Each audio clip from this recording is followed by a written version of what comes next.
Perkenalkan, nama saya Ella Anissa, NPM 17 10 10 30 11. Nah, di sini saya akan menjelaskan tentang penelitian saya yang berjudul Refleksi Penelitian Gaya Kepemimpinan Lintas Budaya Ekspatriat di Perusahaan. Pendahuluan. Yang pertama ada pendahuluan. Kesuksesan perusahaan sangat ditentukan oleh kemampuan pemimpin untuk beradaptasi dengan lingkungannya, termasuk peluang dan tantangannya. Dalam menghadapi perubahan, pemimpin berperan sebagai fasilitator dalam merespons secara cepat dampak demografi, teknologi, dan globalisasi. Banyak perusahaan multinasional yang mengirimkan karyawannya untuk bertugas di perusahaan cabang demi merealisasikan visi perusahaan untuk bersaing di pasar global. Karyawan ini disebut dengan istilah ekspatriat. Banyak tantangan bagi para ekspatriat yang ditugaskan untuk mempersiapkan diri menjadi pemimpin dan harus memiliki kecakapan dalam mengelola karyawan dengan latar budaya yang berbeda. Selanjutnya ada kajian teori, yaitu yang pertama gaya kepemimpinan. Gaya kepemimpinan merupakan norma perilaku yang digunakan oleh seseorang pada saat orang tersebut mencoba mempengaruhi perilaku orang lain seperti yang ia lihat. Ini menurut Toha 2010. Yang kedua, kepemimpinan lintas budaya. Kepemimpinan lintas budaya dikaitkan dengan pemimpin yang semakin dihadapkan dengan kebutuhan untuk mempengaruhi orang-orang dari budaya lain. Ini menurut York 2013. Nah, selanjutnya ada metode. Metode yang digunakan dalam penelitian ini yaitu metode yang dikembangkan oleh Hesworth et al. 2007, yaitu metode Charting the Field. Penelitian ini memperoleh artikel terkait gaya kepemimpinan lintas budaya ekspatriat dan sejenisnya sebanyak 10 artikel di jurnal terakreditasi. Data berupa data sekunder yang diperoleh dari referensi terkait dengan tema artikel. Sumber utama penulisan ini adalah berbagai hasil penelitian terkait gaya kepemimpinan lintas budaya ekspatriat. Hasil dari berbagai jurnal digunakan untuk mengidentifikasi gaya kepemimpinan lintas budaya ekspatriat di perusahaan. Kemudian dikelompokkan berdasarkan metode dan sektor penelitian. Dan ini ada daftar nama jurnal yang saya peroleh. Yang pertama ada jurnal administrasi bisnis sebanyak 4, jurnal manajemen bisnis, jurnal bisnis strategi, jurnal ilmu komunikasi, jurnal manajemen business and accounting, Diponegoro Journal of Management, dan jurnal eksekutif masing-masing sebanyak 1.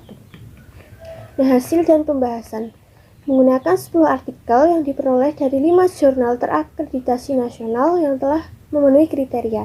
Berikut adalah daftar artikel sampel yang saya temukan. Yang pertama, analisis implementasi gaya kepemimpinan lintas budaya ekspatriat Korea Selatan, studi pada PT Krakatau Daedong Machinery Cilegon, Banten. Yang kedua, analisis gaya kepemimpinan lintas budaya ekspatriat Korea Selatan, studi pada ekspatriat PT Shell Jepang Indonesia Pasuruan. Yang ketiga, analisis pengaruh gaya kepemimpinan ekspatriat terhadap komunikasi lintas budaya dan job satisfaction karyawan. Studi kasus gaya kepemimpinan ekspatriat di PT Central Motor Wheel Indonesia. Yang keempat, analisis gaya kepemimpinan lintas budaya ekspatriat, studi penelitian pada PT Hair Sales Indonesia Jakarta Utara. Yang kelima yaitu tantangan bagi kepemimpinan lintas budaya. Yang keenam, studi lintas budaya kepemimpinan gaya Korea di Indonesia, yaitu pada PT Semarang Garment. Yang ketujuh, perilaku komunikasi dan kepemimpinan manajer Jepang pada PT Maruki International Indonesia. Yang kedelapan, keterampilan kepemimpinan bisnis global yang efektif. Yang kesembilan, culture intelligence dalam kepemimpinan lintas budaya, studi fenomenologi pada Gadi Memorial International School Semarang.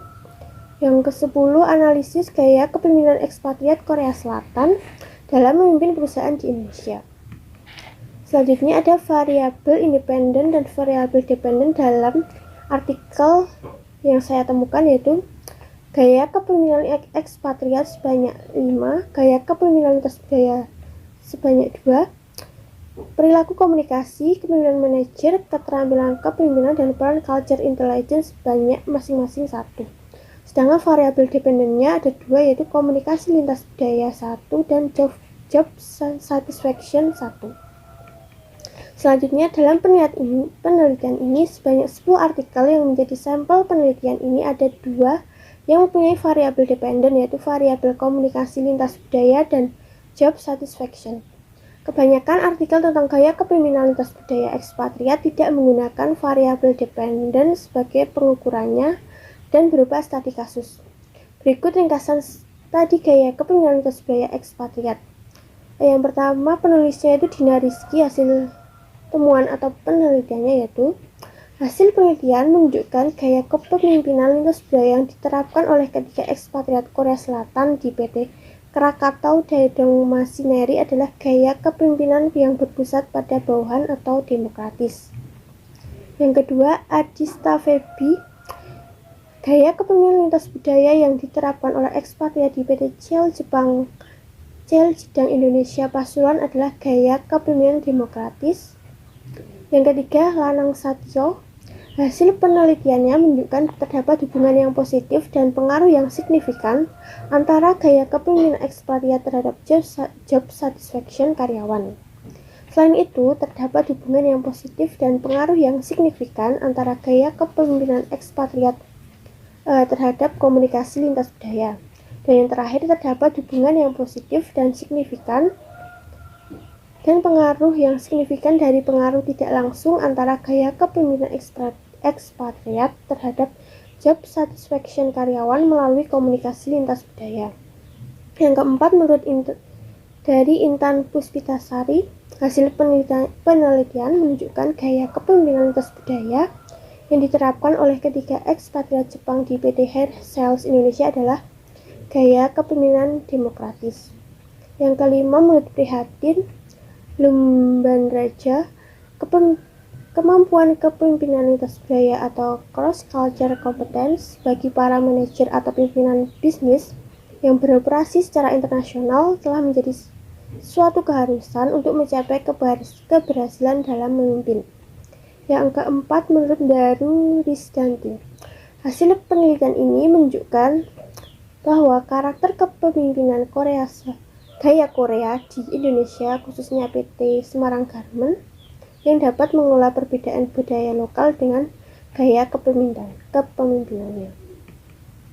Yang ketujuh, menurut Rosdawiyah, hasil analisis dalam penelitian ini adalah manajer Jepang dominan menerapkan gaya kepemimpinan transformasional.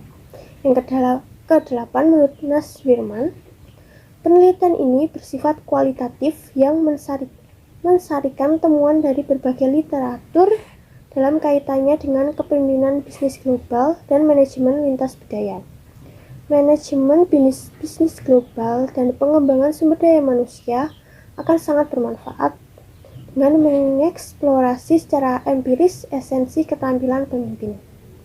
Yang kesembilan, ada Stioningsih, gaya kepemimpinan yang dipraktekkan oleh prinsipal adalah birokratis. Peran CQ kemudian menyebabkan gaya kepemimpinan tidak sepenuhnya berhasil karena tidak sesuai dengan karakteristik orang Indonesia.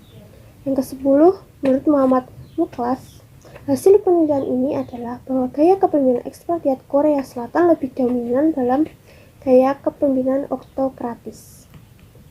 Nah, dari 10 artikel yang dijadikan sampel menunjukkan bahwa gaya kepemimpinan lintas budaya ekspatriat didominasi oleh gaya kepemimpinan ekspatriat Jepang dan gaya kepemimpinan ekspatriat Korea Selatan. Gaya kepemimpinan yang digunakan terdiri dari gaya kepemimpinan demokratis, gaya kepemimpinan transformasional, dan gaya kepemimpinan autokratis. Namun, gaya kepemimpinan ekspatriat Jepang lebih dominan menggunakan gaya kepemimpinan demokratis untuk memudahkan dalam penyesuaian budaya lokal perusahaan.